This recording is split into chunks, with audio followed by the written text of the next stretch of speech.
Балалар, бүгінгі сұрағымызды бастамас бұрын аффирмацияны айтамыз. Мен білімдімін, мен жеңімпазбын, мен қабілетім шексіз. Жарайсыңдар? Балалар, енді біз топқа бөлінеміз. Балалар, енді біз топқа бөлініп алдық. Бірінші тобымыз көктем тобы, екінші тобымыз жаз тобы, үшінші тобымыз күз тобы. Жаз тобы, күз тобы.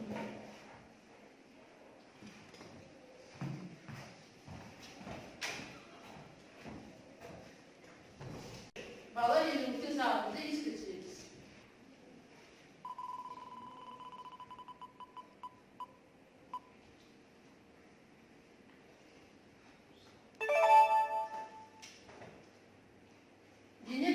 Бастапқы қалпына келтіруге қандай күш көмектеседі?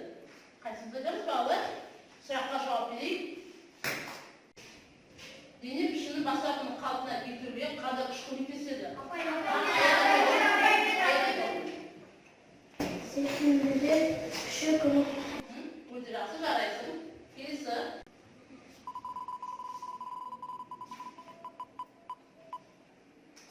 Дене пішінін бастапқы қалпына келтіруге қандай күш көмектеседі? Серпімділік күші көмектеседі. Жарайсың, тұра ғой, тамаша.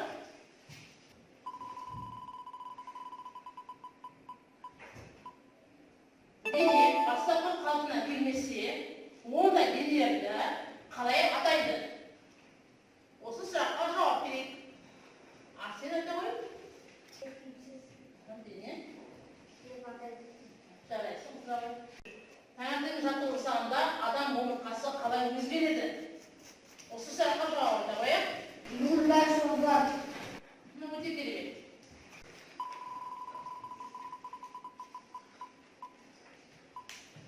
Өткен сабақта біз нені үйрендік? Серпімділік күші үйрендік. Тамаша. Олай болса, бүгінгі сабақтың тақырыбын болжайық. Балалар, осы суреттен нені көріп тұрсыңдар? Қандай сөздер көп берген?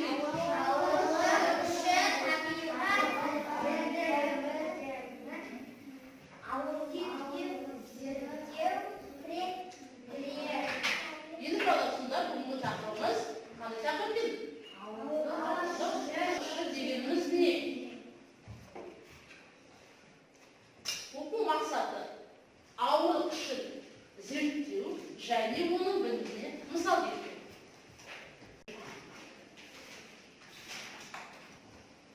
Оқуымызды ашып, тақырыбымызды жазып аламыз.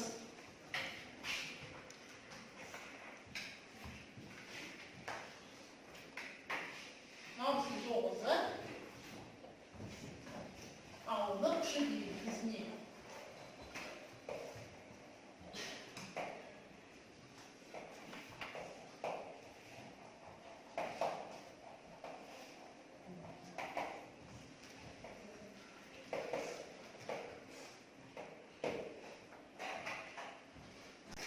Балалар, бәрін жазып болдық па? Олай болса,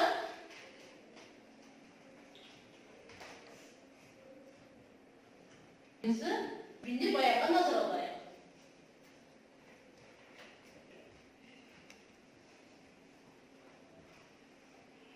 Бүгінгі сабақтың тақырыбы ауырлық күші дегеніміз не? Сабағымызды зерттеуден бастайық. Зерттеу сұрағы денелер қайда құлайды? Зерттеу үшін бізге топ, емесізден жасаған топ, шарт қажет. Зерттеу жоспары бойынша жұмыс істейміз. Алдымен допталып түрлі бағытта нақтырамыз. Келесі емесізден жасаған топталайық. Бұнда лақтырған жерге қарай құлайды. Келесі шартты алайық. Бұны лақтырған кезде жерге қарай құлайды. Неліктен әртүрлі бағытта лақтырған топ жерге қарай құлайды. Бұл ауырлық немесе тартылыс күшіне байланысты болады. Бұл зерттеу тәжірибесі бойынша кез келген заттың жерге құлайтындығын білдік. Кез келген зат лақтырған топ, тас, жоғары секірген адам ауырлық күшінің әсерінен жерге тартылады. Ауырлық күші дегенді не екенін білесің бе? Жер барлық денелерді, адамдарды, теңіз бен мұхит суын, үйлерді, жер серіктерін өзіне тартады. Жерді денелердің өзіне қарай тарту күшін ауырлық күші деп атайды. Келесі тәжірибені жасап көрейін. Тәжірибеге салмағы ауыр қағаз бен салмағы жеңіл оқулық аламын. Бірінші қолыма салмағы ауыр қағаз алдым, екінші қолыма салмағы жеңіл оқулық алдым. Екеуіне бірдей күш жұмсадым ба? Жоқ. Себебі салмағы ауыр қағаз жерге қарай тартып тұр. Тартыс күші тең емес. Демек, салмағы ауыр қағаз жерге тартылатындығын білдірді. Енді есіңе сақтап ал. Біз заттарды көтеру арқылы ауырлық күшін жеңіп, заттардың жерге құлауына жол бермейміз. Дене неғұрлым ауыр болған сайын жерге қарай тартылады. Дененің массасы ауыр болған сайын оған әсер ететін ауырлық күші де соғұрлым көп болады. Ауырлық күші дененің массасына тәуелді. Суретке назар сал. Неліктен партаның үстіндегі заттар құламайды? Оларға қандай күш кедергі келтіреді? Дене орналасқан зат тірек деп аталады. Жер беті, үстелдің беті, адамның алақаны және басқа заттар тірек болуы мүмкін. Тірек үстінде жатқан немесе ілініп тұрған денеге ауырлық күші әсер ете ме? Ауырлық күші қайда бағытталады? Күштер бір-бірімен үнемі өзара әрекеттеседі. Заттар тіректің үстінде жатқанда оларға серпімділік күші әсер етеді. Серпімділік күші жоғары бағытталады. Бірақ тіректі алып тастаса не болар еді? Денелер құлап кетер еді. Демек оларға ауырлық күші әсер етеді. Бұл күш төмен қарай бағытталған. Ауырлық күшін жан-жағымыздан өте көп байқауға болады. Мысалы, табиғат құбылыстарындағы ауырлық күшін байқай аламыз. Мына фотосуреттерге назар аудар. Ауырлық күшінің әсерінің табиғатта қандай құбылыстар болады? Жаңбыр мен қардың жаууы, жапырақтардың түсуі, құбылыстардың барлығы ауырлық күшінің әсерімен болады. Ауырлық күшінің әсерінен барлық денелер жерге тартылады. Ауырлық күші жер шарының дәл ортасындағы нүктесіне қарай бағытталады, әрі дененің массасына байланысты болады. Жерден ұшырылған жасанды серіктер ауырлық күшінің әсерімен жердің айналасында ғана қозғалады. Мына сұрақтарға жауап берейік. Бейнебаян не туралы? Қайсыны айтамыз? Бейнебаян ауырлық күші туралы. Тамаша. Екіншісі, ауырлық күшіне байланысты қандай зерттеулерді көрдіңдер? Қайсыны айтамыз? Қандай ауырлық зерттеулерді көрдіңдер? Әзірет ауырлық? Ауырлық күшіне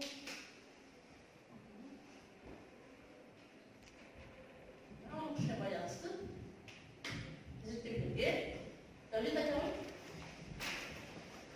ауырлық күшіне байланысты зерттеулерді көрдім. Қандай зерттеулер? Жеңіл шар, қалың қағаз, доп. Қалайсың? Тұра ғой. Тіректі алып тастаса, денелер құлай ма? Неліктен тірекке ауырлық күші әсер етеді?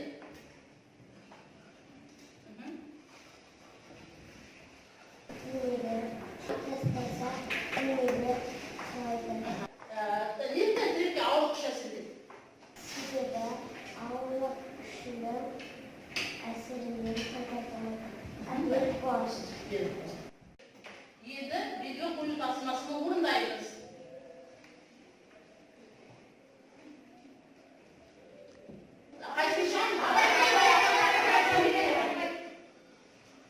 Жердің денелерді өзіне тарту күші не деп атайды? Өзі табы ғой. Белгі саламыз. Дұрыс бұрыстың тексерейік. Келесі, не бейнеленген ауырлық күші тәуелді ме? Досбеке бала есін қаралайық. Досбеке келесі. Жердің серігін ата. Досбеке не бала? Келесі.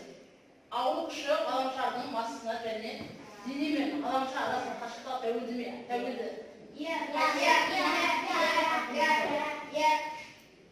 Дұрыс екен, дұрысын кесіп алайық. Дұрыс екен, е? Олай болса келесі. Ауырлық күшін үш тілде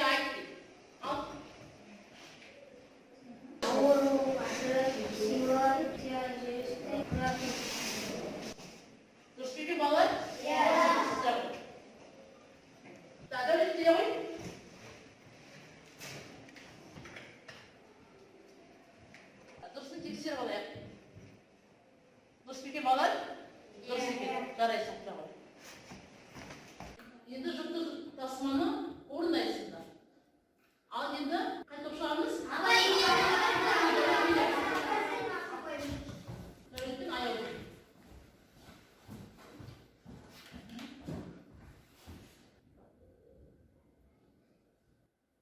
Аяғымен тіге бар.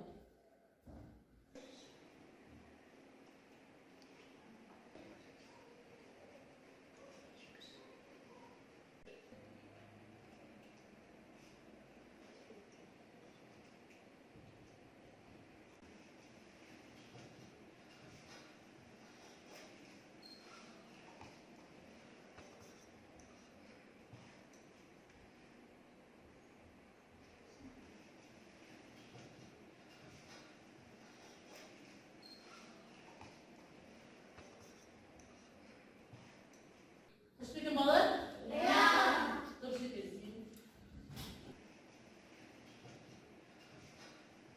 Ал балалар енді топтық тасыманы орындаймыз. Ауырлық күшін зерттеу және оның біліміне мысал ету. Бірінші сурет бұл бірінші топқа, екінші суретіміз екінші топқа, үшінші суретіміз үшінші топқа беріледі. Ал кәне балалар топтасайық.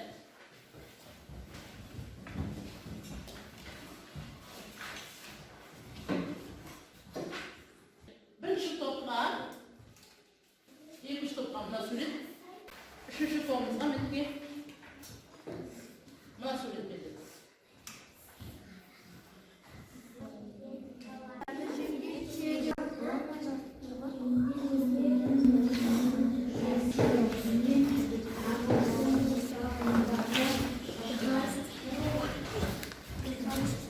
Табиғат құбылысының ауырлық күшінің әсерінен жаңбыр жерге жауады.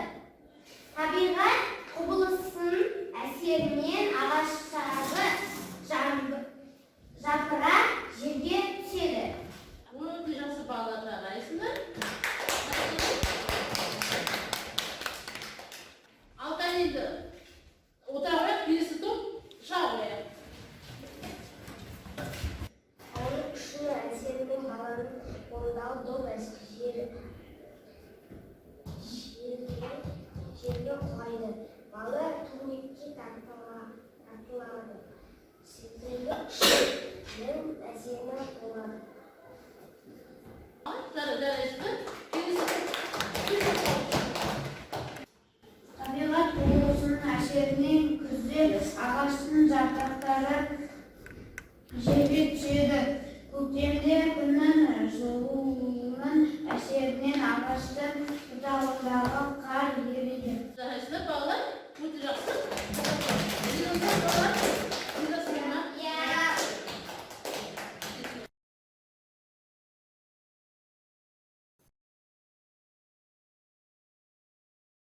Балалар, бүгінгі сабағымыз бойынша алға білімімізді еске түсірейік.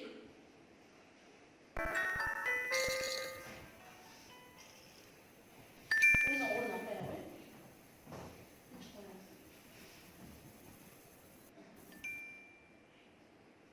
Жарайсың.